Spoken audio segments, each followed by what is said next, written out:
So hey guys, welcome back to my new video. और आज की इस वाली वीडियो को स्टार्ट करने से पहले मैं एक ही बात बोलना चाहूंगा, इस वीडियो को बनाने में काफी ज्यादा मेहनत लगा है, तो तुम इस वीडियो को बिल्कुल एंड तक जरूर देखना। और मैं इस बात की गारंटी ले सकता हूँ कि तुम्हें ये वीडियो बहुत ज्यादा पसंद आने वाली है, तो इसलिए इस वीडियो को लाइक करके आराम से देखो। और सबसे इंपॉर्टेंट, कमेंट में अपना ओपिनियन देना ना भूलना। तो चलो वीडियो को फटाफट से कर लेते हैं शुरू। कहानी शुरू होती है हमारे मेन कैरेक्टर दिखाते हुए, जो कि अपने फोन में कुछ देख रहा होता है। क्रोम नहीं देख रहा होता है, वो फोन में इतना गुस्सा होता है कि वो एक बंदे से टकरा जाता है। जो बंदा गुस्से में आके हमारे मेन कैरेक्टर को दो चार गाली देता है, लेकिन हमारा मेन कैरेक्टर अच्छे बच्चे की तरह माफी मांग के वहां से चला जाता है और अब अपनी लाइफ को कोस रहा होता है और सोच रहा होता है काश मैं इस दुनिया में अकेला होता। हमारे मेन कैरेक्टर की इतने कहने की देरी थी कि यहाँ पर एक बहुत बड़ी सी येलो कलर की लाइटनिंग आके डायरेक्ट बिल्डिंगों से टकराती है, जिसके वजह से चारों तरफ कियोस छा जाता है, कारें उड़ने लगती हैं। यहाँ पे लोग समझ पाते हैं कि क्या हो रहा है, तभी एक और लाइटनिंग बोल्ट बिल्डिंग के ऊपर गिरता है, जिससे बहुत सारे लोगों की मौत हो जाती है। और ये सब अभी काफी नहीं था कि आसमान से बहुत सारे लाइटनिंग बोल्ट और गिरने लगते हैं। लोग अपनी जान बचाने के लिए भाग रहे हैं और उसमें हमारा मेन कैरेक्टर भी है। तभी वो एक लड़की को देखता है और उसे अपनी ओर बुलाता है, मतलब लोग मर रहे हैं और बंदे को चाहिए सेटिंग बाजी। लेकिन तभी एक एम्बुलेंस आके लड़की के ऊपर सीधा गिर जाती है और लड़की की डेथ ऑन द स्पॉट हो जाती है। मतलब एम्बुलेंस को लोगों की जान बचाते हुए देखा है, लेकिन पहली बार किसी की जान लेते हुए देखा है। और इधर हमारा हीरो रो रहा है और भागे जा रहा है और सोच रहे कहीं सपना तो नहीं। और तभी उसको सपने से जगाने के लिए उसके सामने एक बड़ा सा ट्रक आ जाता है और हीरो पहले ही एपिसोड में मर जाए उससे पहले ही हमारा हीरो किसी और वर्ल्ड के अंदर टेलीपोर्ट हो जाता है और उस जगह पे भी लाइटनिंग बोल्ट गिर रहे होते हैं। और एक्चुअली में हमारा मेन कैरेक्टर ही ये लाइटनिंग बोल्ट होता है और वो यहाँ पर सबसे पहले अपनी आंखें खोल के बोलता है, यार मैं नंगा क्यों हूँ। और वो अभी शॉक में होता है, लेकिन उसका शॉक 2x हो जाता है जब वो आसमान में देखता है। वहाँ वो क्या देखता है, वहाँ पर लायन देखते हैं जो कि उड़ रहे होते हैं और साथ में देखता है दो चंदा मामा, जिसको देखकर वो बिल्कुल शॉक में चला जाता है। और तभी उसे एक आवाज आती है, फिर वो खड़ा होके देखता है, उसे एक मिलता है सरप्राइज जाइंट बियर। पर वो जाइंट बियर हीरो को खा पाता उससे पहले ही एक भेड़ियों का झुंड आके उसके ऊपर अटैक कर देता है। फिर हमारा सीन शिफ्ट हो जाता है एक डॉक्टर के पास, जो कि बोल रहा था तुम कह रहे हो कि तुम जब आंख अपने खोले तो तुम एक ऐसे जगह पे थे जहाँ पर जाइंट बियर और काफी सारे मॉन्स्टर और दो चांद थे। और वो अपने डायरी में कुछ लिख भी रहा होता है और हीरो की स्टोरी ने डॉक्टर को सोचने में मजबूर कर दिया कि तुम ऐसी खतरनाक जगह से तो वापस कैसे आए। लेकिन हीरो कुछ भी नहीं बोलता। फिर हम एक छोटा सा फ्लैशबैक देखते हैं जिसमें जाइंट बियर को वुल्फ का ग्रुप खा रहा होता है और हमारे हीरो की ये सब देखकर फटी पड़ी है। लेकिन तभी एक छोटा सा वुल्फ हमारे मेन कैरेक्टर के पीछे आता है, जिसे देखकर हीरो की बिल्कुल फट जाती है और वो बिल्कुल जान लगा के भागता है। लेकिन तभी सिस्टम से आवाज आती है कि उसका स्टेमिना 1% से इंक्रीज हो गया है, जिसे सुनकर हीरो बिल्कुल कंफ्यूज हो जाता है और इसी कंफ्यूजन में एक पत्थर से टकरा के वो पहाड़ों से नीचे गिर जाता है। वो बच तो जाता है, लेकिन वो सोचता है ये अजीब सी आवाज कहाँ से आई थी। फिर वो इधर उधर देखता है और उसे कुछ फ्रूट्स दिखाई देते हैं, जिन्हें देखकर उसके मुंह में पानी आ जाता है। लेकिन फिर वो सोचता है क्या ये फ्रूट्स खाने में सेफ भी है या फिर नहीं। लेकिन तभी उसकी नजर कुछ चींटियों पे जाता है जो कि उस फ्रूट्स को खा रहे होते हैं। फिर वो समझ जाता है कि ये फ्रूट्स खाने लायक हैं, तो वो अपना ज्यादा दिमाग ना लगाते हुए उस फ्रूट्स को खा लेता है। तभी उसे झाड़ियों से एक अजीब सी आवाज आती है। देन एक जाइंट स्नेक हमारे मेन कैरेक्टर के ऊपर अटैक कर देता है, लेकिन वो जाइंट स्नेक हमारे मेन कैरेक्टर को खा पाता, लेकिन उससे पहले ही उस स्नेक के ऊपर एक जाइंट मेंढक अटैक कर देता है और उसे खा जाता है। ये तो फूड चेन बिल्कुल उल्टा ही हो गया, जिसे देखकर हीरो भी लाइक ये जगह सच में अजीब है। ऐसे ही करते करते कुछ टाइम गुजर जाता है और उसे इस जगह पर रहते हुए 67 दिन बीत चुके हैं और साथ ही वो भेड़ियों का झुंड अभी भी उसका पीछा कर रहा है, जिसे देखकर हमारे हीरो की फटी पड़ी है और वो सोच रहा था कि मुझे थोड़ा ध्यान देना पड़ेगा वरना ये मुझे कभी भी खत्म कर सकते हैं। और एक तरीके से देखा जाए तो भेड़ियों से ज्यादा खतरनाक चीजें इस वर्ल्ड के अंदर हैं, तो इसे जल्दी से एक सेफ जगह ढूंढनी पड़ेगी। फिर एक और टाइम स्किप आता है और अब इसे इस जगह पर रहते हुए 1 साल हो चुके हैं और हमारा हीरो केला तोड़ने का ट्राई कर रहा है, जो कि उसके साइज के डबल है और मुझे समझ नहीं आ रहा कि ये इतना बड़ा झेल कैसे पाएगा। और तभी सिस्टम से आवाज आता है उसके स्ट्रेंथ भी लेवल 1 से इंक्रीज हो गया है, जो कि देखने में ही लग रहा है कुछ ज्यादा ही मस्कुलर हो चुका है और इसके पास बाहर जाने का कोई रास्ता नहीं है, तो इस जगह पर ही ये ढलने का कोशिश करता है और साथ में ही ये भेड़ियों का झुंड इसका पीछा छोड़ने का नाम नहीं ले रहे। पर तभी उसे एक अजीब सी आवाज आती है। ऊपर देखने में पता चलता है कि ये आवाज एक किंग कॉन्ग की है, सस्ते किंग कॉन्ग की। वो हमारे हीरो पर एक तगड़ा पंच मारता है, लेकिन हमारा हीरो इजीली उसको डॉज कर देता है। और इस सस्ते किंग कॉन्ग की अकल थोड़ी सी घुटने में होती है, क्योंकि वो उसी डाली पर जाके खड़ा हो जाता है जिस पर उसने सुपर पंच मारा होता है। इस वजह से वो डाली टूट जाती है और वो डायरेक्ट नीचे की तरफ गिरने लगता है। और इस सस्ते किंग कॉन्ग के गिरने का इम्पैक्ट इतना ज्यादा होता है कि हमारा क्यूट सा भेड़िया उसके इम्पैक्ट से दूर फेंका जाता है और उसके पैर में चोट भी लग जाता है। लेकिन ये भेड़िया हमारे हीरो जितना डरपोक और कमजोर नहीं है और वो सस्ते किंग कॉन्ग को चैलेंज कर देता है, जिससे किंग कॉन्ग गुस्सा और एक सुपर पंच देकर मारता है। देन वो क्यूट भेड़िया फिर से हवा में उड़ जाता है और तभी हमारा हीरो पीछे से आता है और किंग कॉन्ग की आंख ही फोड़ देता है। और किंग कॉन्ग भी लाइक हमारे हीरो को पकड़ता है और एक टॉय के तरह उठा के फेंक देता है और हीरो पेड़ से जाकर भिड़ जाता है। और इसके बाद वो किंग कॉन्ग हमारे मेन कैरेक्टर के ऊपर अटैक करने के लिए बढ़ता है। लेकिन तभी सीन कट हो जाता है और हम उस डॉक्टर को देखते हैं जो पूछता है, क्या तुमने सचमुच ये सब कुछ किया था? फिर हीरो कहता है कि मैं लड़ाई से भाग नहीं सकता था और ये कोई सल्यूशन भी नहीं था और मैं जहाँ कहीं भी जाता वहाँ का रूलर मेरी लेने के पीछे पड़ा होता। सीन वापस आता है जहाँ पर हमारा मेन कैरेक्टर घायल होता है और सस्ता किंग कॉन्ग अटैक करने के लिए बिल्कुल रेडी होता है। और जैसे अटैक करने वाला होता है वहीं पर अचानक से बहुत सारे भेड़िया आ जाते हैं बीच में और हमारे मेन कैरेक्टर की जान बचा लेते हैं और उस सस्ते किंग कॉन्ग को खा जाते हैं। और इसी के साथ हमारा मेन कैरेक्टर की आंखें बंद हो जाती है, वो बेहोश हो जाता है और वो सोचने लगता है कि यही उसका एंड है। लेकिन ये सारे के सारे भेड़िया हमारे मेन कैरेक्टर के ऊपर अटैक नहीं करते। वो सोचते हैं कि हमारे बंदे ने इस क्यूट से भेड़िए को बचाया है और असल में वो क्यूट भेड़िया इस रेड फॉक्स ग्रुप का लीडर का बेटा है। और इसके बाद एक और टाइम स्किप आता है और हमारे हीरो को यहाँ पर रहते हुए 2 साल बीत चुके हैं। वो भेड़ियों के ग्रुप के साथ रहता था, उन्हीं के साथ खेलता था, उन्हीं के साथ खाता था, उन्हीं के साथ ट्रेनिंग करता था, उन्हीं के साथ घूमता था।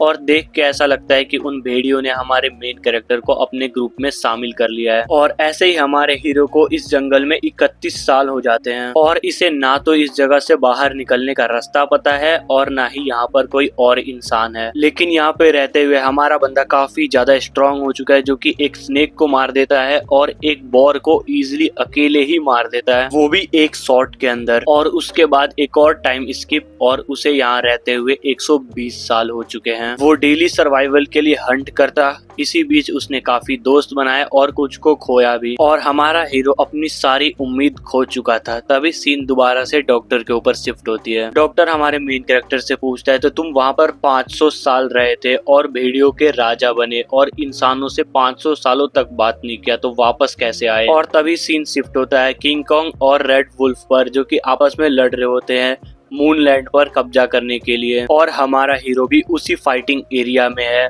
और वो एक किंग कॉन्ग के ऊपर अटैक कर रहा है, लेकिन वो तभी फिर से टेलीपोर्ट हो जाता है, वो भी अर्थ पर। फिर हमारा सीन शिफ्ट होता है और हमें दिखाया जाता है एक लड़की को जो कि 2 लोगों के साथ कहीं जा रही होती है और वो अपने फोन में देख रही होती है रेडियो वेव सिग्नल्स को। और तभी उसे कुछ अजीब सा लगता है क्योंकि डायमेंशनल एनर्जी 4 से बाहर थी। और तभी दूसरा बंदा बोलता है, जल्दी से पोर्टल कंट्रोल टीम को मैसेज भेजो। जैसे ही वो लड़की मैसेज सेंड करती है उसके सामने एक पोर्टल खुल जाता है, जिसे देखकर वो डर जाती है और यहाँ से भागना शुरू कर देती है। और एक सोल्जर की इतनी फट जाती है कि उसकी पैंट ही गीली हो जाती है, लेकिन लड़की फाइट के लिए रेडी हो जाती है और कहती है, मैं तुम्हें कुछ टाइम दूंगी, उतने में तुम यहाँ से भाग जाना। इतने में ही वो दूसरा ऑफिसर इमरजेंसी टीम को मैसेज कर देता है हेल्प के लिए। पर तभी पोर्टल से एक ह्यूमन की परछाई निकलती है, जिसको देखकर जो लड़की अभी पहले बाहुबली बन रही थी वो अब बिल्कुल भी हिल नहीं पा रही होती है। और जो बंदा पोर्टल से निकलता है वो होता है हमारा हीरो, जो कि एक डेडलिस्ट लुक के साथ बाहर आता है, लेकिन बाहर आते के साथ बेहोश। पर ऑफिसर भी लाइक एक और इंसान पोर्टल से बाहर आ गया। और इस तरफ ये लड़की सोच रही होती है, इस बंदे के आने से इतनी ज्यादा प्रेशर निकला जो मैंने आज तक बहुत ज्यादा ही खतरनाक डंजन के अंदर बॉस के अंदर से भी महसूस नहीं किया। और अब सीन आता है प्रेजेंट में, जो कि डॉक्टर बोलता है थैंक यू और कहता है तुम्हारी गवाही और मेडिकल रिपोर्ट ये सारे हंटर के साथ शेयर किया जाएगा और अब तुम काफी हेल्दी लग रहे हो, तो तुम्हें अब जल्दी ही छुट्टी मिल जाएगी। और बंदा भी डॉक्टर को थैंक यू बोलता है क्योंकि उसने 1000 सालों के बाद किसी इंसान से बात किया, इसके लिए थैंक यू तो बनता ही है। हमारे मेन कैरेक्टर से डॉक्टर भी बोलता है, तुमने हमारे साथ एक वैल्यूएबल कहानी शेयर की है, तो हमें थैंक यू तुम्हें बोलना चाहिए। ये बोलकर डॉक्टर चला जाता है और सोचता है ये पेशेंट सच में इंटरेस्टिंग है और इसने जो कहानी सुनाई इससे ये एक अच्छा नोवेलिस्ट बन सकता है। मतलब समझ रहे हो, डॉक्टर को उसकी बात पर यकीन ही नहीं हुआ। फिर सीन सीधा जाता है अवेकनर ब्यूरो पर। वहाँ पर हमें दिखाया जाता है उसी लड़की को जो उस पोर्टल के पास होती है जहाँ पर हमारा मेन कैरेक्टर निकला था। और वो लड़की हमारे मेन कैरेक्टर के कार्ड को देखने के बाद बोलती है कि ये कैसे हो सकता है। फिर ये बंदा बोलता है क्या जो है सही है। फिर ये लड़की बताती है कि इसमें लिखा है कि वो बंदा एक एफ रैंकर है। तो ये बुड्ढा भी लाइक हाँ वो एक एफ रैंकर ही है, ये बहुत ज्यादा अलग ही पेशेंट है। अगर ये एक ई रैंकर होता तो इसको थोड़े बहुत एडवांटेज भी मिल जाते हैं। ये लड़की उस कार्ड को देखते हुए बोलती है ये कैसे हो सकता है कि वो एक एफ रैंकर है। अगर वो एक एफ रैंकर है तो वो एक मामूली इंसान हुआ, तो वो कैसे उस पोर्टल से बाहर आ सकता है। तो बुड्ढा बताता है हो सकता है कि वो एक लकी बंदा हो। और वो बुड्ढा इस लड़की को उसका रिपोर्ट भी दिखाता है जिसमें लिखा होता है ये एक PTSD का पेशेंट है जो रिटर्नर्स को कभी कभार हो जाता है। और साथ में उसमें ये भी लिखा होता है कि ये एक वुल्फ की तरह बिहेव कर रहा है। और उस लड़की को अभी भी बिलीव नहीं हो रहा था, तो वो पूछती है क्या ये सच में उसी बंदे का रिपोर्ट है। तो ये बुड्ढा बोलता है हो सकता है कि वो एक एफ रैंकर ना हो क्योंकि वो एक रिटर्नर है, तो हमें उसे उसी तरीके से ट्रीट करना पड़ेगा। फिर ये लड़की बोलती है मैं सारे डॉक्यूमेंट खुद जाके उसको दूंगी क्योंकि इस लड़की को खुद चेक करना होता है। फिर सीन जाता है हमारे हीरो पर जिसको अर्थ पर आए हुए पूरे 2 हफ्ते हो चुके थे। पहले वो धरती पर आने के लिए तड़प रहा था, लेकिन जब से वो धरती पर आया है तब से वो अजीब सा फील कर रहा है। और कमेंट में जरूर बताना इस सीरीज को मुझे आगे बढ़ाना चाहिए या फिर नहीं। और हाँ, वीडियो को लाइक और चैनल को सब्सक्राइब करके एंजॉय करो वीडियो। तभी एक नर्स रूम में आती है और बोलती है खाना खाने का टाइम हो चुका है, जिसे देखकर हमारे हीरो के पेट में चूहे कूदते हैं। इसके बाद हमारे मेन कैरेक्टर को काफी ज्यादा इन्फॉर्मेशन मिलती है। इसको ऐसा लग रहा था कि वो 1000 सालों तक उस प्लेनेट पे रहा है,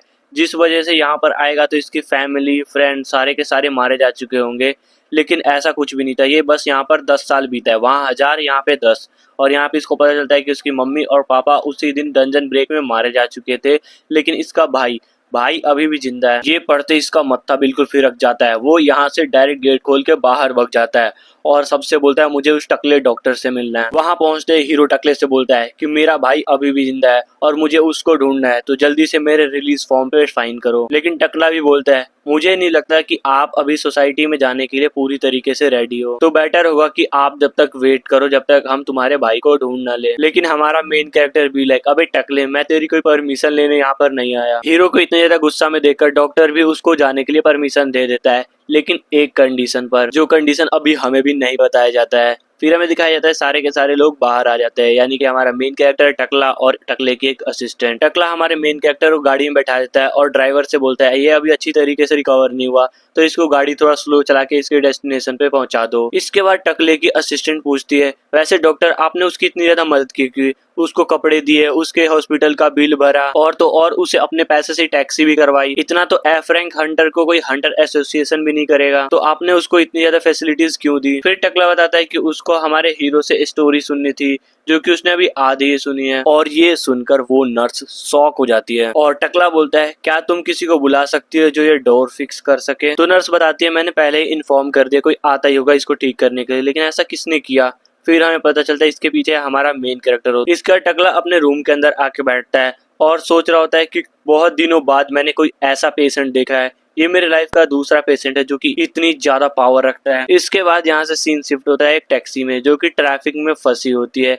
इसी टैक्सी के अंदर हमारा मेन कैरेक्टर बैठा होता है और वहां पर न्यूज चल रही होती है फोन के अंदर, जहाँ पर बताया जाता है कि एक मिस कैलकुलेशन की वजह से एक डंजन ब्रेक हो चुका है जहां से बहुत सारे मॉन्स्टर निकल रहे थे, लेकिन 15 मिनट के अंदर अंदर इस पूरे के पूरे सिचुएशन को कंट्रोल कर लिया गया है हंटर एसोसिएशन के द्वारा। इसके बाद हमें एक एड के द्वारा बताया जाता है super natural powerful fighting champion tournament के बारे में, जहां पर वर्ल्ड का 34 नंबर का रशियन हंटर मिखाइल की फाइट है वर्ल्ड के 48 नंबर के रैंक के हंटर ओरिजन से, और जो इस फाइट को जीतेगा उसकी नेक्स्ट फाइट जापान के नंबर 1 हीरो से होगी। लेकिन ये सब देखकर हीरो समझ नहीं पाता कि ये हो क्या रहा है। फिर उसको डॉक्टर की एक बात याद आती है कि पहले की दुनिया और इस दुनिया में जमीन आसमान का अंतर हो गया है। इसके बाद हमारा शिफ्ट होता है एक बिल्डिंग पे, बहुत बड़ी बिल्डिंग पे, जहाँ पर हमारा मेन कैरेक्टर अपना अवेकन कार्ड दिखा रहा है और जो लड़की उसका कार्ड देख रही होती है वो बोलती है कि आपकी रिक्वेस्ट रिजेक्ट कर दी गई है।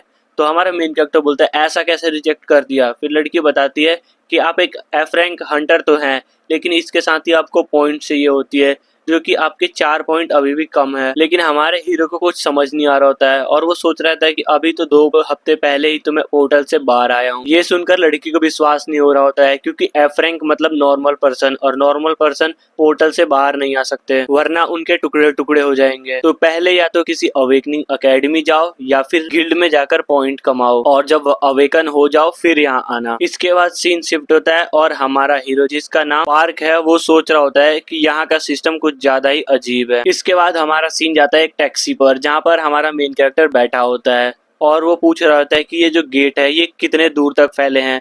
टैक्सी वाला बताता है कि ये गेट पूरे वर्ल्ड में फैले हुए हैं और ये पूरे 100 गेट्स के हैं। फिर हमारा मेन कैरेक्टर भी लाइक मुझे वो ऐप चाहिए। इसके थोड़ी देर बाद वो अपनी डेस्टिनेशन पे पहुंच जाता है, जो कि है सियोन गेट एरिया 27। इसके बाद हमारा मेन कैरेक्टर बिल्डिंग की तरफ जाने लगता है, जिसपे बड़े अक्षरों में लिखा होता है 27। फिर वहां जाने पर 2 ऑफिसर्स उसको रोक लेते हैं और पूछते हैं कि तुम यहाँ पर करने क्या आए हो। तो हमारा मेन कैरेक्टर बोलता है मुझे हंटिंग करनी है। तो वो बोलता है मुझे हंटिंग आईडी दिखाओ। हमारे मेन कैरेक्टर के पास हंटिंग आईडी नहीं होती है। तो सोल्जर्स बोलते हैं कि हम सिविलियंस को अंदर जाने की परमिशन नहीं दे सकते। लेकिन तभी एक बहुत बड़े धमाके की आवाज आती है। उस तरफ देखने में पता चलता है कि एक कार बहुत तेजी से आ रही होती है। उसके अंदर एक इंसान कार चला रहा होता है और एक मॉन्स्टर उसको खा रहा होता है, बहुत बुरी तरीके से उसको मार रहा होता है। और वो कार आती है बहुत तेजी से और जाके दीवार से टकरा जाती है, जिसके वजह से वो कार वहीं पर पलट जाती है। और इसी के साथ सारे के सारे सोल्जर बिल्कुल रेडी हो जाते हैं और एक बंदा हेल्प के लिए भी कॉल पे बोल देता है कि सब तैयार रहना। एंड इसके बाद ये सारे देखते हैं कि वो मॉन्स्टर बाहर निकलता है। जैसे ही वो मॉन्स्टर शीशे को तोड़ के बाहर निकलता है, सारे सोल्जर उसके ऊपर गोली चलाने लगते हैं, उसके चीथड़े उड़ा देते हैं। इसके बाद एक ऑफिसर पूछता है जो अभी सिविलियन आया था वो कहाँ पर गया। तो दूसरा ऑफिसर जवाब देता है कि लगता है कि वो सिविलियन यहाँ से मॉन्स्टर को देखने की वजह से डर के भाग चुका है। इसके बाद दिखाया जाए 27 नंबर एरिया के अंदर, जहाँ पर हमारा मेन कैरेक्टर अंदर घुस चुका है बाहर भागने के बजाय, और यहाँ पर वो मॉन्स्टर से फाइट करना शुरू भी कर चुका होता है। और मॉन्स्टर को मारते वक्त इसको काफी सारे नोटिफिकेशन आ रहे होते हैं और हमारे बंदे को कुछ भी समझ नहीं आ रहा होता है कि ये सब कुछ हो क्या रहा है। जब तक इसको कुछ समझ आता तभी गॉगलिन्स इसके ऊपर अटैक कर देते हैं, लेकिन हमारा हीरो भी लाइक इन सभी को बिल्कुल इजीली खत्म कर देता है। लेकिन तभी एक और विंडो पॉप अप होती है जिसमें लिखा होता है क्लास विंडो दिखाने में एरर हो रहा है। फिर इसे याद आता है कि जब वो जंगल में रहता था तब पर भी सिस्टम की आवाज आती थी, पर इससे यकीन नहीं हो रहा होता है कि ये सिस्टम अर्थ पर भी काम कर रहा है। उसे लगता है कि उसका स्टेट अभी लोअर है, इसीलिए ये सिस्टम पूरी तरीके से काम नहीं कर रहा। लेकिन तभी उसके सामने एक और नई विंडो आती है अचीवमेंट शॉप की, और वो क्यूरियस होकर उसे चेक करता है। फिर इसे पता चलता है कि इसे इनबिल्ड एक शॉप मिलता है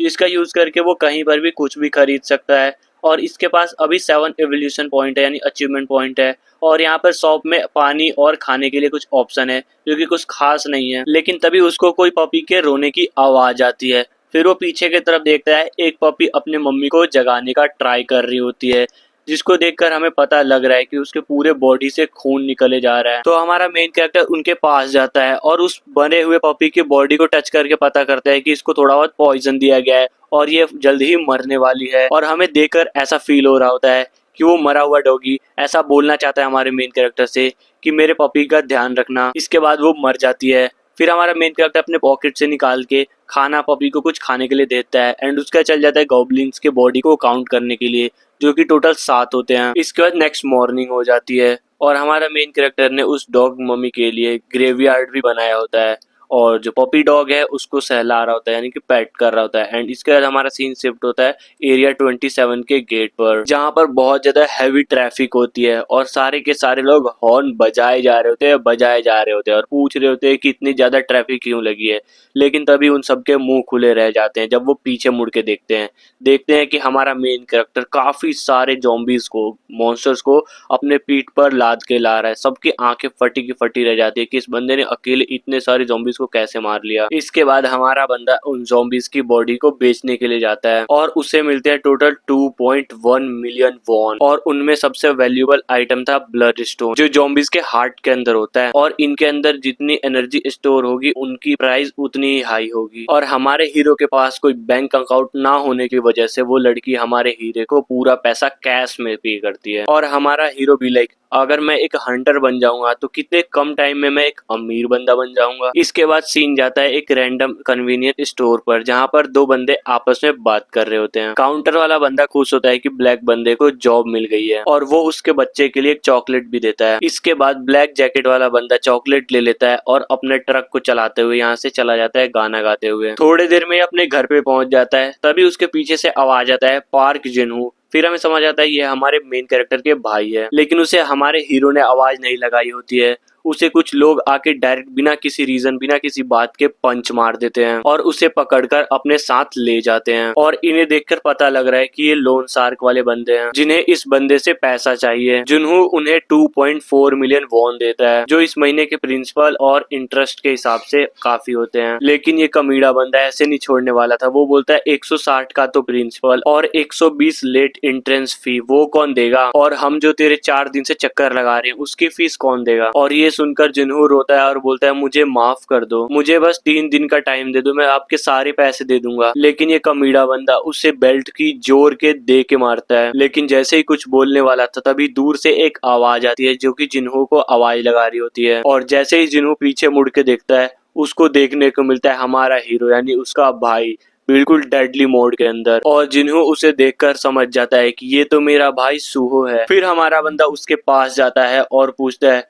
तू जुनहो है ना। फिर हमें एक छोटा सा फ्लैशबैक दिखाया जाता है जिसमें स्कूल के बंदे जुनहो को पीट रहे होते हैं। उसके थोड़ी देर बाद सुनहो भी वहाँ पर आ जाता है। जुनहो सुनहो को देखकर उससे हेल्प मांगता है, लेकिन सुनहो उसको बिल्कुल इग्नोर ही कर देता है। वो जुनहो को अकेला छोड़ के चला जाता है। हमारे हीरो ने जुनहो की कभी भी हेल्प नहीं की, चाहे जो भी सिचुएशन हो। तभी ब्रेकिंग न्यूज आती है कि पूरी कंट्री में कई सारे एक्सप्लोजन हो रहे हैं और साथ ही कई सारे रेड पोर्टल अपीयर हो गए, जिनसे कई सारे मॉन्स्टर बाहर आ रहे हैं। जुनहो भी घर में बैठ के ये सब देख रहा होता है, लेकिन तभी उसे डोरबेल की आवाज आती है। वो दौड़ के गेट के पास जाता है, सोचता है कि वो उसकी मॉम होगी, लेकिन डोर खोलने में पता चलता है कि वो उसके नेबर हैं और वो उसको बताते हैं कि वो उसके पेरेंट्स से कांटेक्ट नहीं कर पा रहे हैं और उसके भाई के बारे में पूछते हैं कि वो कहाँ पर है। लेकिन तभी एक तगड़ा एक्सप्लोजन होता है और कई सारे मॉन्स्टर बिल्डिंग के बाहर अपीयर हो जाते हैं। यहाँ तक कि एक जाइंट आइज जुनहो को देख रहा होता है, लेकिन सेकंडों में गायब भी हो जाता है। इसके बाद टाइम प्रेजेंट में आता है, जहाँ पर हमारा हीरो काफी खुश है अपने भाई को देखकर और बोलता है तू पहले से काफी बड़ा हो गया है। और इधर जुनहो को लगता था कि उसका भाई मर गया है, लेकिन आखिर जिंदा कैसे बचा। लेकिन तभी एक कमीड़ा बंदा बीच में इंटरप्ट करता है और बोलता है क्या ये तू श्योर है कि ये तेरा बड़ा भाई है। लेकिन हमारा हीरो इसका सर पकड़ता है और एज अ टॉय दूर फेंक देता है। ये सब देखकर जुनहो बिल्कुल शॉक में जाता है और जो गुंडे के दोस्त थे वो भी बिल्कुल शॉक हो जाते हैं। फिर हमारा हीरो अपने भाई से पूछता है क्या वो ठीक है, उसे ज्यादा दर्द तो नहीं हो रहा। तो जुनहो बोलता है कि हाँ वो बिल्कुल ठीक है। लेकिन तभी दूसरा गुंडा हमारे हीरो के फेस पर लात दे के मारता है, लेकिन उससे हमारे हीरो को कोई भी फर्क नहीं पड़ता। उल्टा उस गुंडे का पैर ही टूट जाता है। वो काफी ज्यादा आवाज लगाने लगता है, चीखने लगता है। ये देखकर उस तीसरे बंदे की तो बिल्कुल हालत ही खराब हो जाती है। एक तरीके से बोला तो पैंट ही गीली हो जाती है। लेकिन तभी हमारा हीरो बोलता है चल इधर आ, जिसको देखकर उस बंदे की और ज्यादा फटने लगती है कि अब तो मैं गया। और बोलता है यार मैंने तो कुछ किया भी नहीं, मैंने तुम्हारे भाई को हाथ भी नहीं लगाया, मैं तो बस बचाने वाला तुम्हारे भाई को। पर हमारा हीरो बोलता है चल इधर आ और ये पैसे लेकर जा, और इसके बाद यहाँ से फुट ले। एंड इसके बाद हीरो और उसका भाई यहाँ से चले जाते हैं। इसके बाद ये दोनों घर पहुंचते हैं। वहां पर एक बूढ़ी औरत जुनहो से पूछते है क्या ये तुम्हारा सच में भाई है। तो जुनहो बताता है कि हाँ ये मेरा भाई है और ये काफी ज्यादा अभी ठीक है और पावरफुल भी है। एंड इसके बाद ये दोनों घर में घुसते हैं, जहाँ पर जुनहो का बेटा सो रहा होता है और ये उसका वन एंड ओनली ट्रेजर होता है। इसके बाद हमारे हीरो को पता चलता है कि इस बच्चे की मम्मी इन दोनों को छोड़कर चली गई है। लेकिन जुनहो इतना ज्यादा अच्छा बंदा है जो बोलता है कि इसमें उसकी गलती नहीं थी, मैं इतना यूजलेस बंदा हूँ इस वजह से हुआ। इसके बाद हमारा हीरो मूड चेंज करने के लिए बोलता है कि हमें ड्रिंक करनी चाहिए। एंड इसके बाद ये दोनों टेबल पर जाके एक वोट का लेते हैं और दोनों पीते हैं मजे से। एंड उसके बाद बात कर रहे होते हैं। तो जुनहो बताता है तेरे डिसअपीयर होने के बाद सभी को लगा था कि तू मारा गया, लेकिन तू वापस आ गया बिल्कुल वैसा जवान का जवान। तो हमारा हीरो पूछता है तेरे ऊपर लोन कितना है। तो जुनहो बताता है उसके ऊपर पूरे के पूरे 50 मिलियन वॉन का लोन है, लेकिन इसमें कोई ज्यादा दिक्कत की बात नहीं है, सारे के सारे पैसे मैं टाइम के हिसाब से दे दूंगा क्योंकि मेरी जॉब लग गई है। फिर हमारा बंदा पूछता है कि वो किस तरीके की जॉब करता है। तो जुनहो बताता है कि वो ट्रांसपोर्टिंग जॉब करता है जो सिटी और डंजन के बीच मैच होती है। तो मैं बता दूं, जो ट्रक ये चलाता है ये इसका नहीं है, ये उस बूढ़ी औरत का है जिसका बेटा मारा गया है उसी डंजन ब्रेक में। और इसी बीच जुनहो का बेटे की नींद खुल जाती है उस पॉपी के वजह से, और वो उठ के डायरेक्ट बाहर आता है और पापा के गोद में बैठ के पूछता है कि ये अंकल कौन है। देन जुनहो उसे बताता है ये उसके अंकल हैं। फिर वो छोटा लड़का हमारे मेन कैरेक्टर से पूछता है कि क्या मैं पपी के साथ खेल सकता हूँ, तो हमारा मेन कैरेक्टर स्माइल के साथ हाँ बोल देता है।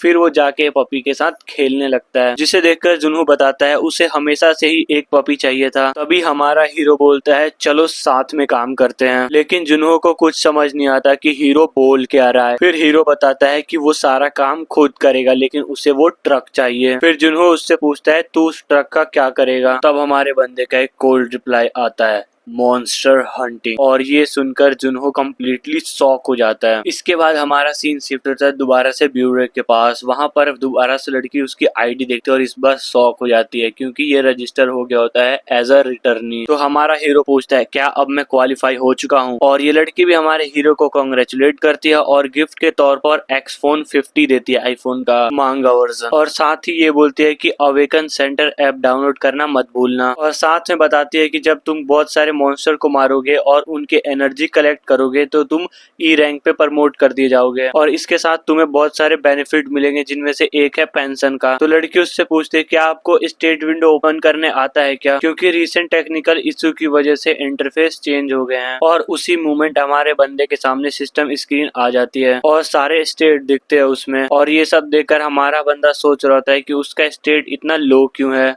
फिर हमारा सीन शिफ्ट हो जाता है हमारे हीरो के भाई पर, जो कि काफी ज्यादा खुश होता है उसके बड़े भाई के फोन लेने पर, और ऑफिशियली हंटर के लिस्ट में ज्वाइन होने पर उसे कांग्रेचुलेट करता है और आगे बोलता है अब तो तुम्हें बस हंटर एग्जाम पास करना है। और हमारा बंदा भी लाइक टेस्ट से पहले मुझे तेरा कर्ज चुकाना है। तो जुनहो बोलता है अभी भी तू एफ रैंकर है, मुझे तो नहीं लगता तू इतना ज्यादा कैपेबल है कि तू मॉन्स्टर हंट करे। लेकिन हमारा बंदा उसकी बात सुने बिना ही कॉल को कट कर देता है। तो जुनहो सोचता है यार ये सच में मेरा ही भाई है। इसके बाद हमारा बंदा मॉन्स्टर बाउंटी चेक करता है तो देखता है कि एक गेट तो क्लोज हो गया है। फिर सीन जाता है एरिया 77 पर, जहाँ पर सभी गाड़ियों को चेक करके भेजा जा रहा है। फिर हम एक गाड़ी को देखते हैं जहाँ पर काफी सारे लोग बैठे हैं और वो सारे के सारे नर्वस लग रहे हैं। तभी जो गाड़ी चला रहा होता है वो बंदा बोलता है अरे यार चिल करो यार, हम सब अवेकनर हैं। फिर वो उन्हें याद दिलाता है कि अगर हमें सीला ग्रुप का ऑफिशियल मेंबर बनना है तो हमें डंजन टेस्ट पास करना ही होगा। इसकी बातें सुनकर सारे बंदे मोटिवेट हो जाते हैं, लेकिन ये बंदा काफी ज्यादा इरिटेट हो जाता है और कहता है ये सभी के सभी लूजर हैं। और वो साफ बोलता है तुम ये सब पैसों के लिए कर रहे हो और तुम बिना कनेक्शन के यहाँ तक नहीं पहुँच पाते। और फिर ये बंदा बोलता है इस बार हमें न्यू रिक्रूटमेंट में कोई टैलेंटेड बंदा नहीं मिला। तभी हमारा सीन जाता है हमारे हीरो पर, जो कि यहाँ पर आ चुका है।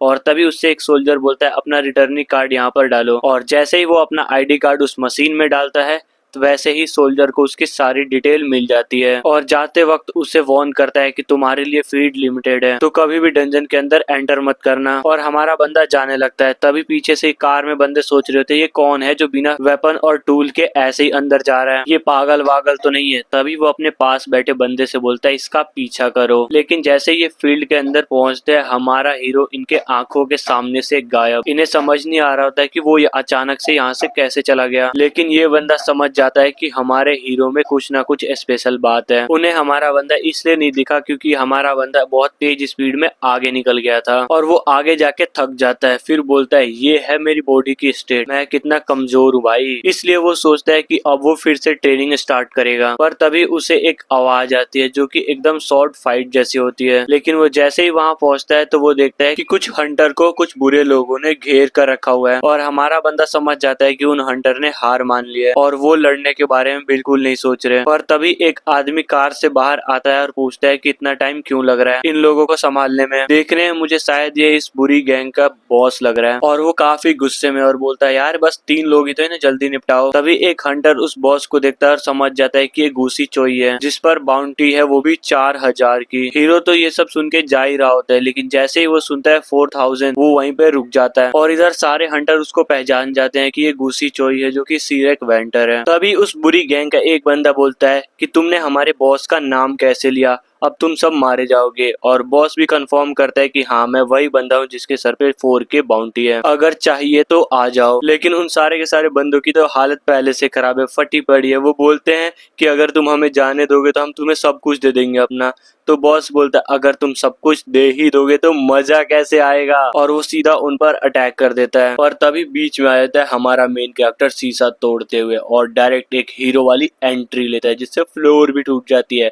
और उसको देखकर सारे के सारे बंदे बिल्कुल शॉक हो जाते हैं कि हैं ये है कौन। और बॉस भी सोच रहा था कि हैं ये कौन है जो मरना चाहता है और फाइट के बीच में आया है। लेकिन दूसरी तरफ हमारे बंदे के मन में तो बस $4000 की ख्वाब चल रहे हैं। और जो बॉस के दोस्त होते हैं, गुंडे होते हैं, वो बोलते हैं अरे भाई अगर तू जिंदा रहना चाहता है तो यहाँ से भाग जा। और इधर बॉस बहुत जोर से हंसता है और बोलता है तू तो मुझे किसी रिटर्निंग डिपार्टमेंट का भी नहीं लग रहा, तो अपने काम से काम रख। और इसी के साथ हमारे बंदे की बॉडी में एक तगड़ी सेंसेशन होती है और वो बिल्कुल जम जाता है और वो मूव भी नहीं कर पाता। और बॉस कहता है कि तू मेरी आंखों में 5 सेकंड से ज्यादा नहीं देख सकता, और अगर देखा तो तू मूव भी नहीं कर पाएगा। और इसी के साथ वो अपने गुंडे लोगों से बोलता है कि जल्दी इसे खत्म करो। और जैसे ही वो जा रहे होते हुए हमारे हीरो पे अटैक करने के लिए, लेकिन तभी हमारा हीरो बॉस के मुंह पर एक दे के पंच मारता है और उधर सारे बंदे शॉक। और बॉस सोच रहा था कि इस पर मेरा मैजिक काम क्यों नहीं किया और ये हिला कैसे। तो हमारा हीरो बोलता है तू इसे मैजिक बोलता है। एंड उसके बाद वो अपनी पावर एक्टिवेट करता है और एक घूसे को बनाते हुए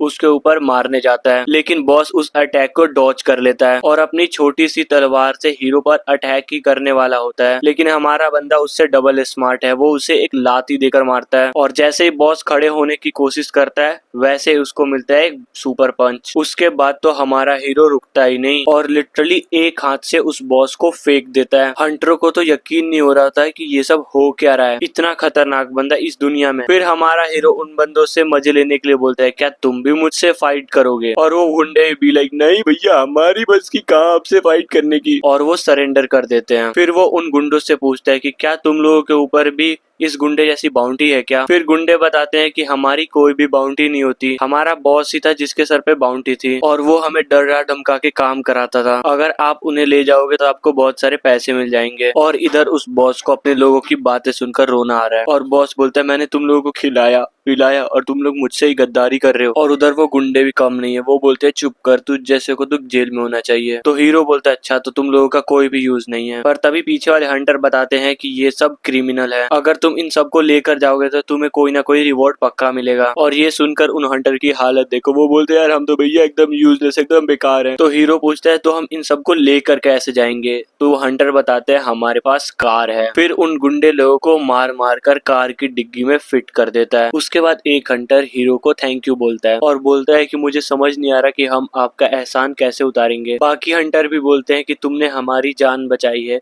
तुम हमारे लिए एक तरीके से भगवान हो। लेकिन उनकी बातें सुनकर हमारा बंदा थोड़ा इरिटेट हो जाता है। एक हंटर से वो उसकी स्किल पूछता है तो वो हमारे हीरो से बताता है उसके पास स्वॉर्डमैनशिप, ट्रैकिंग और हंटिंग की स्किल है। और ये सुनकर हमारा बंदा शॉक कि तेरे पास 3 स्किल है। फिर हंटर बताता है कि मेरी अवेकनिंग स्वॉर्डमैनशिप से हुई थी, लेकिन मैंने स्किल बुक के मदद से ट्रैकिंग और हंटिंग सीख ली। तब हीरो को समझ आता है कि स्किल बुक से भी मैजिक सीख सकते हैं। तो वो सोचता है कि मुझे भी किसी तरीके की कॉम्बैट स्किल सीखनी चाहिए। पर तभी थोड़ी देर बाद उनके एरिया के आसपास एक पोर्टल ओपन हो जाता है। तो हंटर उसे बताता है ये सबसे लोअर लेवल की डंजन है, ई लेवल की, और पहले हम यहीं जाने वाले थे। तो हमारा हीरो क्यूरियस होकर बोलता है अगर मेरे पे हंटिंग लाइसेंस होता तो मैं जरूर जाके एक बार चेक करता। इसकी बात सुनकर हंटर टेंशन में आ जाता है कि अभी तक तुम्हारे पास हंटिंग लाइसेंस नहीं है। फिर हमें एक छोटा सा कॉन्टेस्ट मिलता है कि जब भी एक पोर्टल ओपन होती है तो सबसे पहले उसे मिलिट्री हैंडल करती है। फिर जो हंटर को मॉन्स्टर मिलते हैं वो बस उसके स्कार होते हैं। और जो एक्सपीरियंस तुम्हें इन लो लेवल फील्ड में मिलता है जहाँ लेवल 1 के डंजन ओपन होते हैं वो केवल ई रैंक तक का होता है। और अगर तुम्हें सच में पावर गेन करनी है तो तुम्हें लेवल 2 डंजन में ही जाना चाहिए। लेकिन इन सब के बावजूद भी हंटर को ये समझ में नहीं आ रहा कि इस बंदे के पास लेवल 1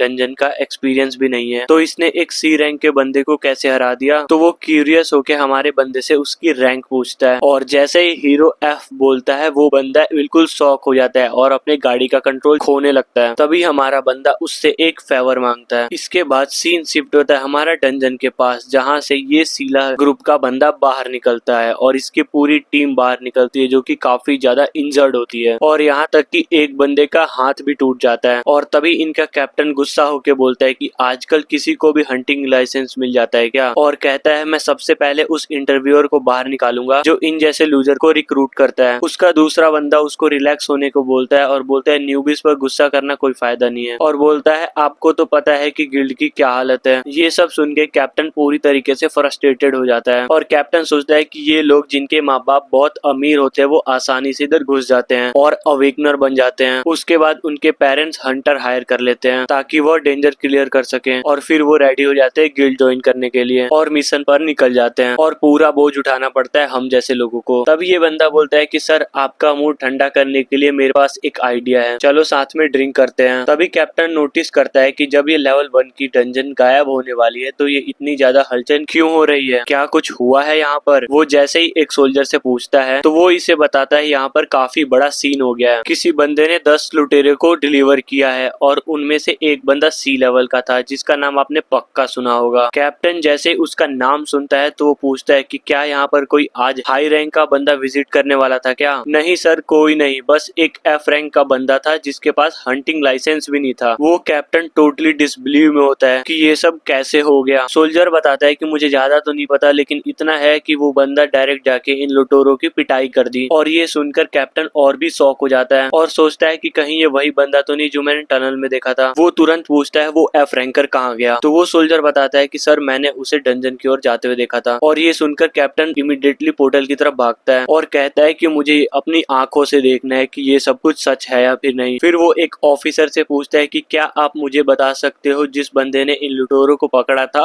वो किस गेट से डंजन के अंदर गया है। इसी बीच हमारा हीरो उस हंटर के साथ पोर्टल में एंटर करता है और बोलता है कि इस बार तो मुझे बिल्कुल भी दर्द नहीं हुआ और मेरे कपड़े भी ठीक हैं। फिर वो हंटर बताता है कि जो आइटम डायमेंशनल एनर्जी के बिना होते हैं वो पोर्टल में नहीं आ पाते, और जैसा कि तुमने अभी देखा ये कपड़े इजीली पास हो गए क्योंकि ये पोर्टल के अंदर के मटेरियल से बने हैं। फिर हमारा बंदा जैसे ही साइड में देखता है तो थोड़ा सा कंफ्यूज होकर पूछता है कि ये क्या है। तब हंटर बताता है कि इसे डोर बोलते हैं। जिस पोर्टल से अभी हम आए हैं ना वो उन कई डोरों में से एक है जो पूरे 38 डंजन का एक्सेस देता है, और हम इस डोर से डंजन 24 में आए हैं। और तभी अचानक से वो डोर गायब हो जाता है, जिससे हमारा हीरो पूछता है कि अब ये डोर कहाँ गया। तो वो हंटर बताता है कि अब ये डोर तभी वापस आएगा जब हम ये डंजन कंप्लीट कर देंगे। और हमारा बंदा बी लाइक तो सभी मॉन्स्टर को मारना पड़ेगा, लेकिन तभी हंटर बोलता है नहीं, अगर हम बॉस मॉन्स्टर को भी मार देंगे तो हमारा काम हो जाएगा। फिर हमारा हीरो थोड़ा स्ट्रेच करता है और बोलता है चलो फिर तो ठीक है, इसमें ज्यादा टाइम नहीं लगेगा, और एकदम तेज स्पीड में निकल जाता है। और ये देखकर हंटर बिल्कुल शॉक और सोच रहा था कि ये है कौन। उसके हिसाब से इतनी पावर के साथ हमारा बंदा रिकॉर्ड टाइम के अंदर ही लेवल 1 डंजन को क्लियर कर सकता है। लेकिन तभी उसे रियलाइज होता है कि हमारे हीरो के पास तो ट्रैकिंग एबिलिटी है ही नहीं, और अगर वो टाइम लिमिट से पहले एग्जिट डोर के पास नहीं पहुंचा तो वो यहीं पर अटक जाएगा, और अगर वो यहाँ पर अटक गया तो पोर्टल के साथ साथ वो भी गायब हो जाएगा। फिर सीन शिफ्ट होता है इस कैप्टन के पास, जहाँ पर एक ऑफिसर उससे बताता है कि डोर 24 तो क्लोज हो गया। ये इसके लिए बिल्कुल भी अच्छी बात नहीं होती। फिर सीन शिफ्ट होता है वहाँ पर जहाँ पर हमारा हीरो था। वहाँ पर दिखाया जाता है बहुत सारे मॉन्स्टर इधर उधर घूम रहे होते हैं, लेकिन तभी एक हीरो को आके चाकू लगता है जो कि हमारे मेन कैरेक्टर ने उसको मारा होता है, एंड इसी के साथ यहाँ के सारे मॉन्स्टर को हमारा हीरो मार देता है। एंड उसके बाद उसके अंदर से कोर निकालने लगता है और बोलता है कि 3 मॉन्स्टर को मारने के बाद मुझे बस एक ब्लड क्रिस्टल मिला है, पर उसके लिए सबसे इम्पोर्टेंट चीज है लेवल अप करना। और इसी बीच ये हंटर भी वहाँ पर आ जाता है और इतने सारे मॉन्स्टर की डेड बॉडी देखकर सोचता है कि ये बंदा है क्या बे। और फिर वो अपनी ट्रैकिंग एबिलिटी यूज करता है और हमारे बंदे की लोकेशन ढूंढ निकालता है और इधर हमारा हीरो अपने स्टेट चेक कर रहा होता है और कहता है मेरे पास 102 अचीवमेंट पॉइंट है जिससे वो 2 एबिलिटीज बाय कर सकता है एंड उसके बाद वो बीस्ट टेमिंग एबिलिटी बाय कर लेता है। लेकिन तभी 2 मॉन्स्टर उसकी तरफ चार्ज करते हैं लेकिन हमारा बंदा इजीली उनके टुकड़े टुकड़े कर देता है और उन्हें हरा देता है और तभी उसे सिस्टम नोटिफाई करता है कि उसकी परफॉर्मेंस 545 हो गई है। देखने में लग रहा है कि सिस्टम डाटा कलेक्ट करने की कोशिश कर रहा है। तभी नोटिफिकेशन आती है कि हमारा हीरो लेवल 2 पर पहुंच गया है और वो काफी खुश हो जाता है क्योंकि उसके स्टेट एक्सपेक्टेड तरीके से बढ़ गए थे और इसी एक्साइटमेंट के साथ वो और 100 पॉइंट यूज कर लेता है और एक ट्री स्पिरिट एबिलिटी खरीद लेता है और वो जैसे ही ट्री स्पिरिट को समन होने के लिए बोलता है एक लाइट पूरे एरिया में फैल जाती है और एक ग्रीन स्पिरिट कह लो, एक परी कह लो, उसके सामने आ जाती है। हमारा हीरो सरप्राइज होके कहता है कि ये तो वही है ना जिसको इसने जंगल में सबसे पहली बार देखा था और तब तो उसे लगा था कि ये एक फायरफ्लाई होगी। फिर हमारा हीरो उस स्पिरिट को ऑर्डर देता है कि जाओ मिसिंग गॉगलिन्स को ढूंढो। उसके बाद वो ट्री स्पिरिट हमारे हीरो के ऑर्डर पे वहां से निकल जाती है और मॉन्स्टर्स को ढूंढने लगती है। फिर हमारे हीरो को पता चलता है कि वो ट्री स्पिरिट जंगल के पेड़ों से मेमोरी कलेक्ट करके हमारे हीरो के माइंड में डाल रही है पर अभी भी ये प्रोसेस काफी स्लो है, शायद उसका लेवल अभी कम है इसलिए। तभी वो अपना स्टेटस विंडो और एबिलिटी एनालाइज करता है और तब उसे पता चलता है कि अब उसके पास 2 एबिलिटी है, एक सर्चिंग की तो दूसरी ट्रैकिंग की और वो खुशी से दोनों एबिलिटी ले लेता है और वो तुरंत अपना हाथ जमीन पे रखता है और सर्चिंग एबिलिटी एक्टिवेट कर देता है और उसे जो इन्फॉर्मेशन मिलती है वो होती है मरे हुए गॉगलिन्स की जो कि उसी ने मारे होते हैं। पर तभी उसे एक अजीब सी प्रेजेंस फील होती है और वो समझ जाता है कि ये कोई गॉगलिन्स तो नहीं है। वो जैसे ही वहां भाग कर जाके देखता है तो क्या देखता है कि एक गॉगलिन उसके हंटर दोस्त को मारने वाला है। तो वो उस हंटर से बोलता है कि तुम यहाँ पर क्या कर रहे हो जब मैंने तुम्हें बोला था कि सारे गॉगलिन्स मैं मारूंगा। और वो हंटर भी लाइक भाई मैं हंट नहीं कर रहा, यहाँ मैं खुद हंट होने वाला हूँ, तो सिर्फ खड़ा मत रह, मेरी हेल्प भी कर। फिर हमारा हीरो उस गॉगलिन बस पर जंप कर देता है लेकिन वो इजिली बच जाता है। लेकिन जैसे ही गॉगलिन बस थोड़ा सा स्टेबल होने का कोशिश करता है लेकिन तभी हमारा हीरो वहां पर आके उसके छाती में चाकू घोंप देता है। तभी सिस्टम नोटिफाई करता है कि उसका लेवल अप हो गया है और साथ ही उसको 120 अचीवमेंट पॉइंट मिल जाते हैं। और ये हंटर जो हमारे हीरो को देख रहा होता है वो टोटली अमेज हो जाता है उसकी एबिलिटी देखकर। उसके कुछ देर बाद दोनों पोर्टल से बाहर आ जाते हैं और ये पहले वाला मिलिट्री ग्रुप उनको देख रहा होता है और तभी एक मिलिट्री बंदा बोलता है कि यही वही बंदा है ना जिसने उस बाउंटी वाले को पकड़ा था और बोलता है कि कैप्टन खांग ने बोला था कि ये बंदा अगर वापस आ जाए तो मुझे कांटेक्ट करना। लेकिन जैसे ही दूसरा बंदा इनके डंजन क्लियर का टाइम देखता है वो बिल्कुल शॉक हो जाता है। उसे बिल्कुल भी यकीन नहीं हो रहा था कि इन दोनों ने इतने कम टाइम में डंजन क्लियर कर दिया। और इसी बीच ये हंटर लड़का बोलता है कि मुझे अब अपनी टीम के पास वापस जाना है, मैं आपसे बाद में कांटेक्ट जरूर करूंगा। और हमारा पार्क भी कहता है ठीक है, मैं सारे कपड़े वेयर हाउस में छोड़ जाऊंगा। फिर हमारा सीन शिफ्ट हो जाता है और अब हमारा बंदा एक अलग जगह पर होता है और वो जैसे ही गेट खोल के अंदर जाता है तो उससे मिलता है ये कैप्टन और वो पूछता है तुम्हारा नाम ही सुहो है और सुहो भी लाइक तू है कौन। फिर वो कैप्टन अपना इंट्रोडक्शन देता है कि मैं खांग हूँ, 27 कॉम्बैट टीम का कैप्टन सीला ग्रुप से, क्या मुझे तुम्हारे कुछ मिनट उधार मिल सकते हैं। बाद में वो दोनों किसी रेस्टोरेंट में बैठकर बात कर रहे होते हैं। कैप्टन हमारे हीरो को इनवाइट करता है कि वो उसका ग्रुप ज्वाइन कर ले, हम तुम्हें ग्रो करने के लिए एक परफेक्ट इन्वायरमेंट देंगे। लेकिन हमारा हीरो भी लाइक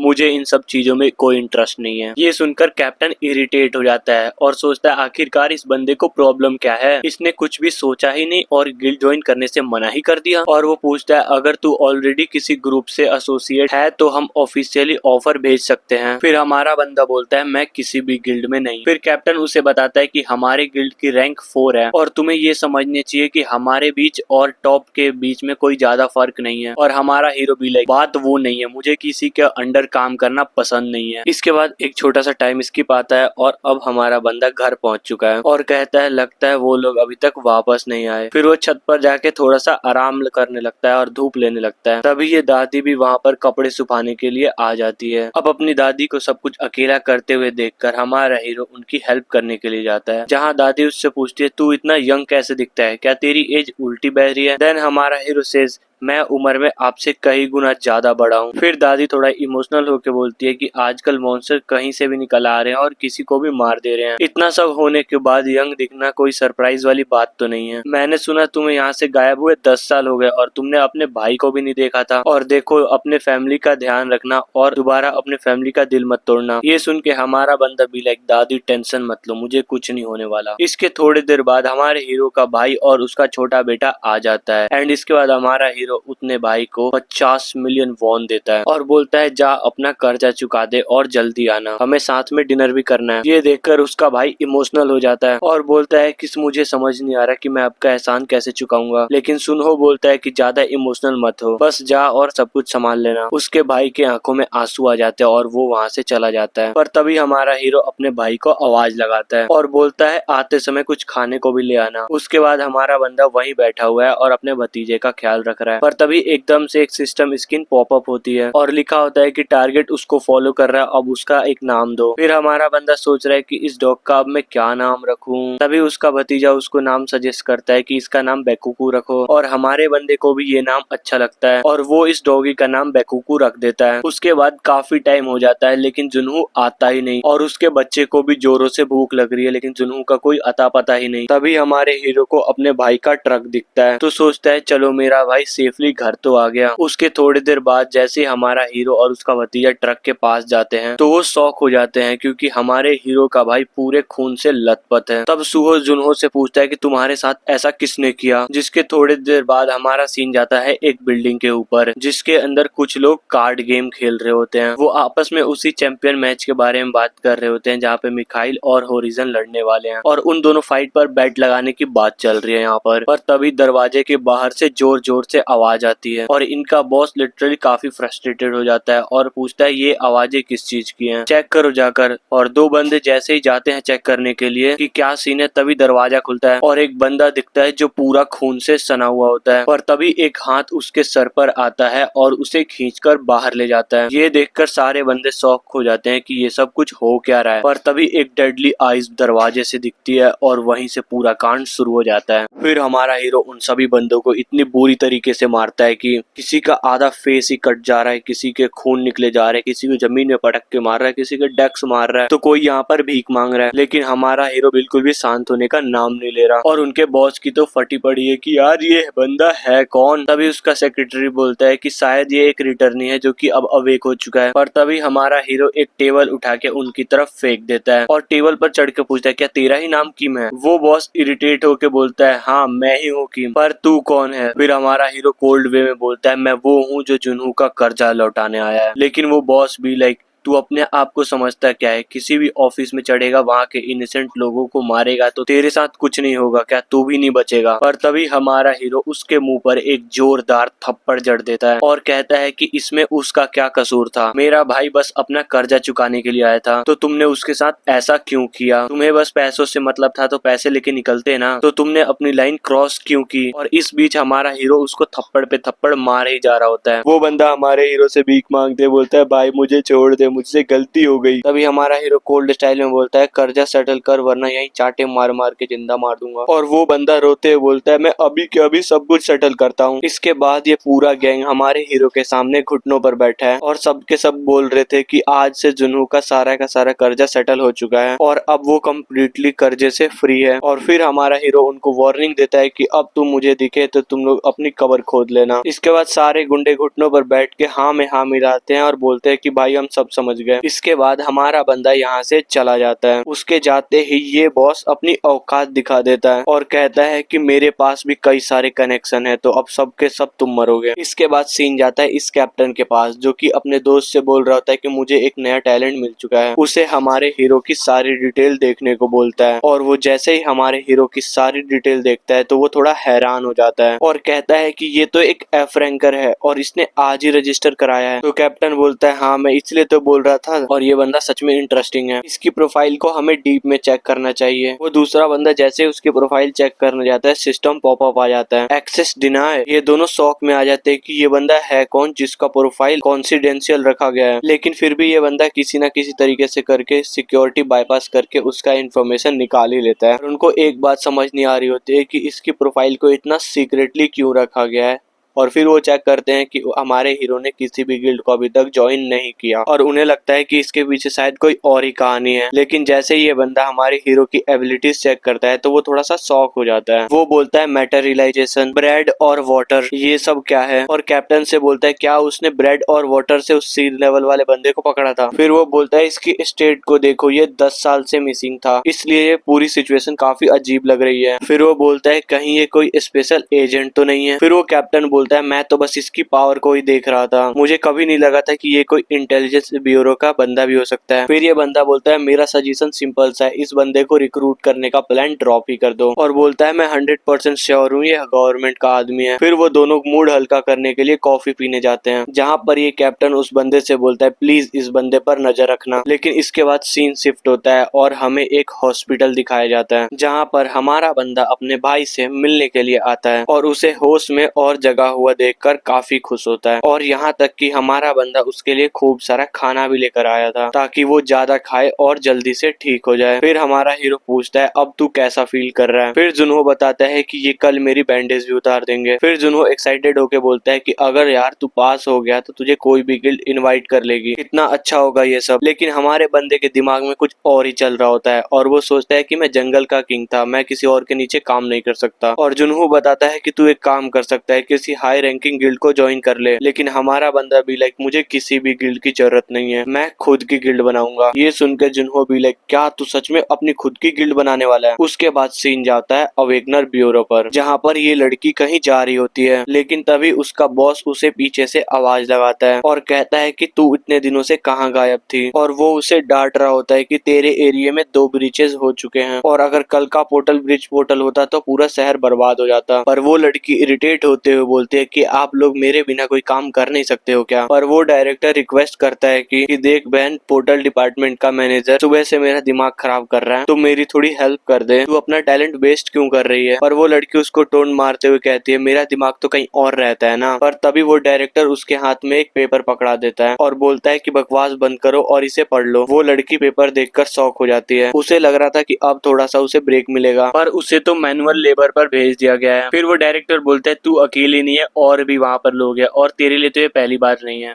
फिर वो लड़की वहाँ से गुस्से में चली जाती है और इधर ये डायरेक्टर उसे चिल्ला के बोलता है देखो, गुस्से में आकर किसी कैंडिडेट को रिजेक्ट मत कर देना, हमारे पास लोगों की कमी है, हमें हर एक बंदा चाहिए। फिर ये लड़की बोलती है बेहतर होगा मैं उन लूजर को रिजेक्ट कर दूं जो खुद को प्रोटेक्ट नहीं कर सकते। फिर हमारा सीन जाता है जहाँ पर बहुत सारे लोग होते हैं और वो आपस में बात कर रहे होते हैं कि हमें इस बार पास होना ही है। और यहाँ पर एक बंदा होता है जो यूट्यूब पर लाइव स्ट्रीम कर रहा होता है और ये काफी ज्यादा एक्साइटेड दिख रहा होता है और बोल रहा होता है कि मुझे इस बार मेरा हंटर लाइसेंस चाहिए। और जैसे ही ये बंदा इंस्पेक्टर्स को देखता है अपनी लाइव स्ट्रीम बंद कर देता है और तभी हमारा हीरो उसके पीछे आ जाता है और उसके फोन को घूरते हुए बोलता है भाई ये सब क्या है और ये सब हो क्या रहा है? और वो बंदा गुस्से में बोलता है क्या क्या तूने कभी लाइव स्ट्रीम नहीं देखी क्या? और हमारा बंदा तो उससे चिपक ही जाता है और बोलता है यार तुझे कितना सारा चीजें पता है, तू बहुत ज्यादा इंटरेस्टिंग है। तभी एक बंदा सबको वेलकम करता है और बोलता है मैं मैनेजर किम हूँ और इस 3 दिन तक चलने वाले हंटर एग्जाम का चीफ इंस्पेक्टर हूँ और मेरे साथ यहाँ पर 21 इंस्पेक्टर है जो कि तुम्हें जज करने वाले हैं कि तुम में इस टेस्ट को पास करने की औकात है भी या नहीं। और वो आगे बोलता है कि जब तुम आए थे तो सबको एक टिकट मिला था जिस पर तुम्हारा नंबर लिखा हुआ है, अब हम रैंडम ड्रॉ से तुम्हारा इंस्पेक्टर सेलेक्ट करेंगे, जिसका नाम बुलाया जाएगा वो एक लाइन में खड़ा हो जाएगा अपने इंस्पेक्टर के साथ। और ऐसे ही टाइम गुजर जाता है और काफी लोगों का नाम बुलाया जाता है। फिर हमारे हीरो की बारी आती है जिसका नंबर होता है 15। पर जैसे ही देखता है कि उसका इंस्पेक्टर कौन है तो वो हैरान हो जाता है क्योंकि उसका इंस्पेक्टर वही लड़की है जो उसे पहले मिली थी। उसके बाद चीफ इंस्पेक्टर बोलता है अब सभी यहाँ से चले जाओ और अपने अपने रूम में जाके बैठो अगले अनाउंसमेंट तक। उसके बाद हम सेम यूट्यूबर को देखते हैं जो कि हमारे हीरो के टीम में ही है। हीरो जैसे उसकी हालत देखता है तो वो उससे पूछता है कि तू रो क्यों रहा है, तू तो पहले बड़ा जोश में दिख रहा था मुझे। वो यूट्यूबर हमारे बंदे को जैसे देखता है वो पहचान जाता है कि अरे ये तो वही बंदा है। फिर वो हमारे हीरो को बताता है कि तुझे पता भी है कि उस ब्लोंड लेडी का पूरा नाम क्या है, लोग उसको बिच क्यों बोलते हैं, मालूम भी है तुम्हें, और अगर उसका मूड खराब हो जाता है तो सबको ही आउट कर सकती है। फिर हमारा हीरो बोलता है अगर कोई बंदा रेडी ही नहीं तो उसमें उस इंस्पेक्टर की क्या गलती। फिर वो यूट्यूबर इरिटेट होते हुए बोलता है भाई तू तो मेरे वर्ड्स को इग्नोर ही कर रहा है, मुझे पहले से पता था कि तू बेकार निकलेगा, थोड़ा तो सीनियर्स की रिस्पेक्ट करना सीख।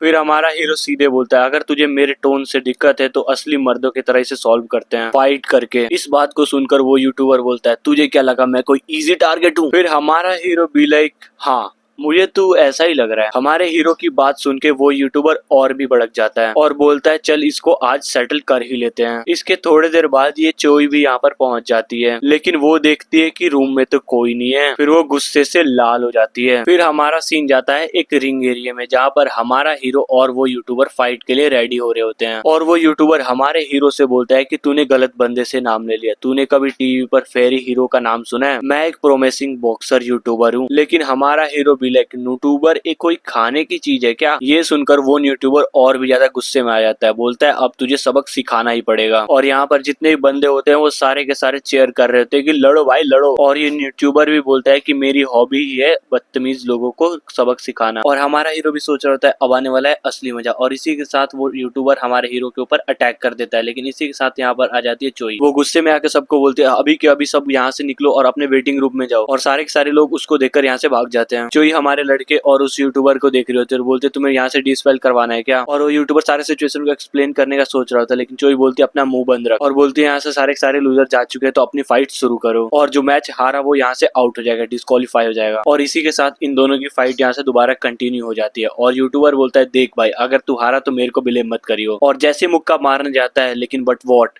एक ही मुक्के में ये बंदा यहीं पर ढेर हो जाता है और दोबारा उठ भी नहीं पाया। और इधर चोई ये सब कुछ देखकर सुओ को ब्लेम कर रही होती है। जब से मैंने इसे देखा है तब से मुझे एक अजीब सी फीलिंग हो रही है और ये फीलिंग जाने का नाम नहीं ले रही। तुम क्या सोचे वो वाली फीलिंग नहीं बेटर की हो, ये वो फीलिंग नहीं है, ये कोई और सी है। और सुओ बोलता है अरे तू मेरे को इतना क्यों देख रही है? अगर मैं इतना ही स्मार्ट लगा तो आजा फाइट में लड़ते हैं। और उसके सामने एक कंडीशन भी रखता है अगर मैं जीता तो तू इस यूट्यूबर को डिस्क्वालीफाई नहीं करेगी। और चोई भी लाइक तू सच में पागल है और वो भी फाइट के लिए तैयार हो जाती है। और वो उससे पूछती है तू इर्रेगुलर है? तो हमारा मेन कैरेक्टर भी लाइक है इरेगुलर क्या होता है? लेकिन चोई सीधा ही अटैक कर देती है और बोलती है अगर तू बच गया तो मैं तुझे पक्का बताऊंगी। पर सुहो उसके मुक्के को इजिली डॉच कर देता है। बंदे ने लिटरली बस हल्का सा हाथ लगाया है और इधर चोई भी कम नहीं है, मुक्के पर मुक्के लातों पर लाते दिए जा रही है। और जब इससे बात नहीं बनती तो वो हवा में उसको अपर किक मारती है और बोलती है पक्का ये कुछ ना कुछ छिपा रहा है। और बोलती है लगता है गया। तभी वो शॉक हो जाती है। सुहो तो स्पाइडरमैन की तरह रिंग के ऊपर चिपका हुआ है और बोल रहा है तू स्ट्रॉन्ग तो है। चोई को तो समझ में नहीं आ रहा कि ये बच कैसे गया और इसीलिए वो सबसे पहले एक अपर किक देके उसे नीचे गिरा देती है। और जैसे एक और किक मारने वाली होती है तो सुहो उसको डॉच कर देता है एंड देन अगेन मुक्कों की बरसात शुरू हो जाती है। और जैसे ही चोई उसको लात मारती है वो डॉच करता है और उसको एक मुक्का देके मारता है। वो मुक्का इतना तगड़ा था कि चोई ने जो मैजिक शील्ड बनाई थी वो भी टूट जाती है और उसे तो कुछ भी समझ नहीं आ रहा होता है। और जो सुहो अभी तक डिफेंड कर रहा था वो अब अटैक करने लगता है। उसे तो मजा आ रहा है इन सब में। फिर चोई सोचती है कि जो मैंने इसके बारे में फील किया था वो सब सच था। इसी के साथ वो सरेंडर कर देती है और सुहो भी लाइक अरे अभी तो फाइट में मजा आने लगा था, तू इतनी जल्दी सरेंडर कर दी। फिर चोई उसे समझाती है कि ये जगह हमारे लिए काफी छोटी और यहाँ पे बहुत ज्यादा डिस्ट्रक्शन हो सकता है। तो हमारा मेन कैरेक्टर चल चल निकल। तो चोई भी पूछती है अच्छा ये बता तेरा विश क्या है? बैट तो बैट होती है। तो सुहो पूछता है अर्थ पर तुम्हारे जैसे और भी स्ट्रॉन्ग लड़कियां हैं क्या? तो चोई बोलती है देख